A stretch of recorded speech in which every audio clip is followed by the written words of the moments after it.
صرف دوسروں کے اوپر اپنی بڑائی ثابت کرنے کے لیے دولت جمع کر رہے ہوں تب یہ منع ہے، ورنہ کوشش کر کے، محنت کر کے، جد و جہد کر کے رزق کمانا، رزق حلال کی طلب میں رہنا، یہ بڑا پسندیدہ اور محبوب عمل ہے دین کے اندر۔ ہمارے ہاں یہ ہوا ہے کہ کچھ عرصے سے ہم دیکھتے ہیں کہ محنت سے جی چرانے والے لوگوں کی تعداد بڑھتی جا رہی ہے۔ یہاں تو لوگ کسی کے طفیلی بن کے جینا چاہتے ہیں، کسی کے دستے نگر ہو کے جینا چاہتے ہیں، معاذ اللہ۔ یہاں یہ رویہ ہو گیا ہے کہ محنت کرنی ہے لیکن کوئی شارٹ سا راستہ ملے اور جلدی سے ساری دولت جمع ہو جائے اور ہم فٹافٹ امیر ہو جائیں۔ آپ محنت کریں گے، جد و جہد کریں گے، کوشش کریں گے، یہی نظام بنایا اللہ تعالیٰ نے۔ اسی نظام کو رب رسول نے پسند فرمایا ہے۔ نوجوان نسل یہ یاد رکھے کہ جب وہ حرکت کرے گی، جد و جہد کرے گی، کوشش کرے گی، ہمت کرے گی، اللہ تبارک و تعالیٰ نواز دے گا۔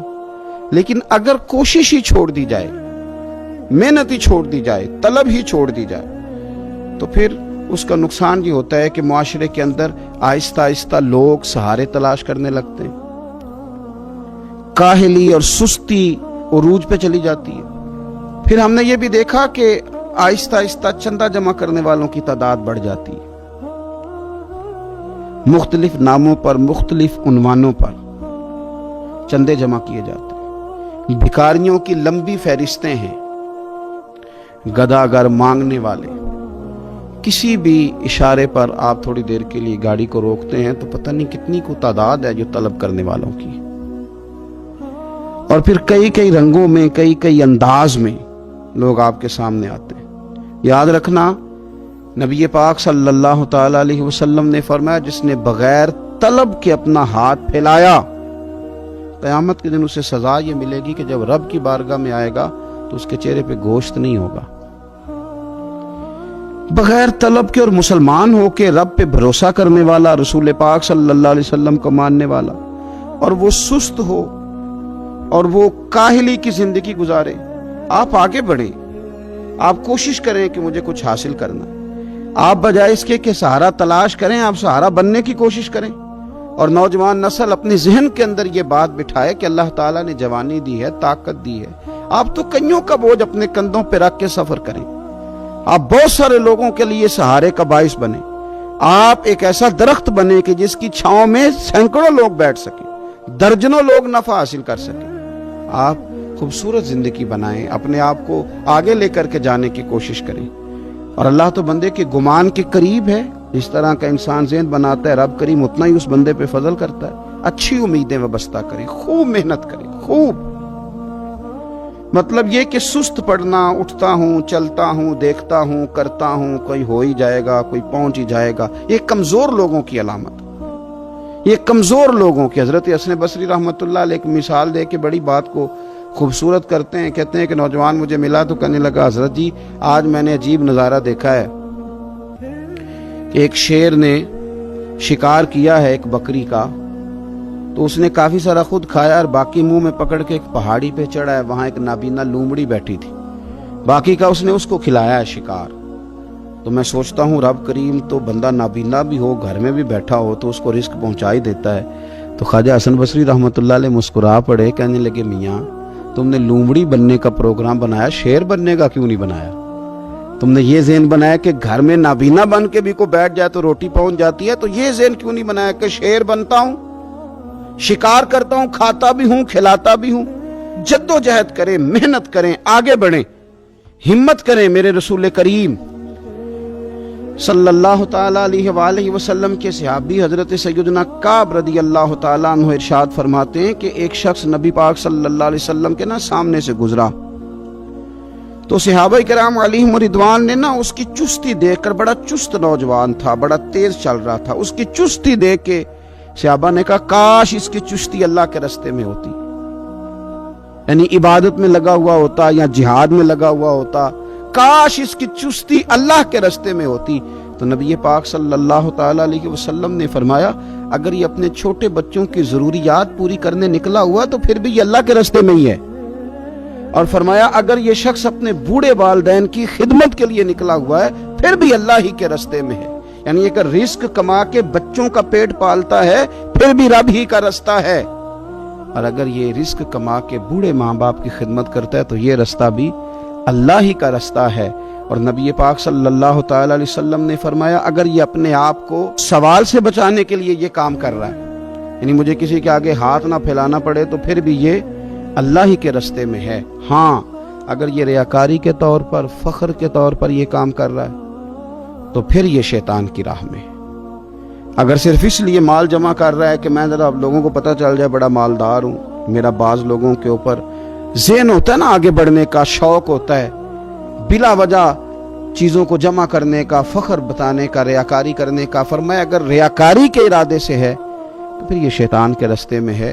اور اگر یہ بوڑھے ماں باپ کے لیے رزق کما رہا ہے، چھوٹے بچوں کے لیے کما رہا ہے، اپنے آپ کو سوال سے بچانے کے لیے کما رہا ہے، تو پھر یہ اللہ ہی کے رستے میں، پھر یہ جہاد ہی کر رہا ہے، پھر یہ عبادت ہی میں مشغول ہے، یہ اللہ ہی کے رستے میں۔ رسول کریم صلی اللہ تعالی علیہ وسلم نے جو سبق ہمیں پڑھایا نا، وہ صرف یہ ہے کہ رزق کماتے وقت تمہاری نیت کا اعتبار ہے، تمہارا ارادہ کیا تھا۔ رزق کماتے وقت ارادہ کیا تھا؟ بہت بڑے بنگلے بنانے کا ارادہ تھا، جائیدادیں جمع کرنے کا ارادہ تھا، بعض رشتہ داروں کو نیچا دکھانے کا ارادہ تھا، بلا وجہ ڈینگے مارنے کا اور اونچی اونچی باتیں کرنے کا ارادہ تا، یا تمہارا ارادہ یہ تھا کہ حلال آ جائے تاکہ میں سوال سے بچ جاؤں، تاکہ مجھے کسی کے سامنے ہاتھ نہ پھیلانا پڑے۔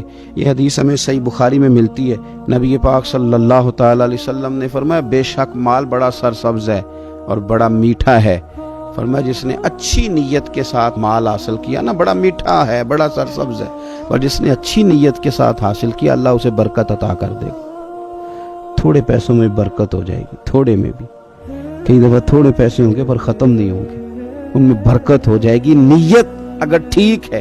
اور حضور صلی اللہ تعالی علیہ وآلہ وسلم نے ارشاد فرمایا اگر کسی نے بری نیت کے ساتھ حاصل کیا تو اس میں برکت نہیں ہوگی، اس کے اندر پھر اس کے لیے وہ خیر نہیں ہوگی جو اچھی نیت پہ ہوتی۔ اور فرمایا یہ ایسا رزق ہے جسے کھائے گا پر پیٹ نہیں بھرے گا، سیر نہیں ہوگا۔ رزق اس نے کھا لیا ہے، چونکہ نیت یہ تھی نا کہ تفاخر کے لیے جمع کرنا، دولت ہونی چاہیے، بنگلہ ہونا چاہیے، لوگوں کو پتہ چلے کہ یہاں بھی ایک سیٹ صاحب ہوتے ہیں، تو یہ نیت پر ڈیپینڈ کرتا ہے کہ آپ کا ارادہ رزق کماتے کیا ہے۔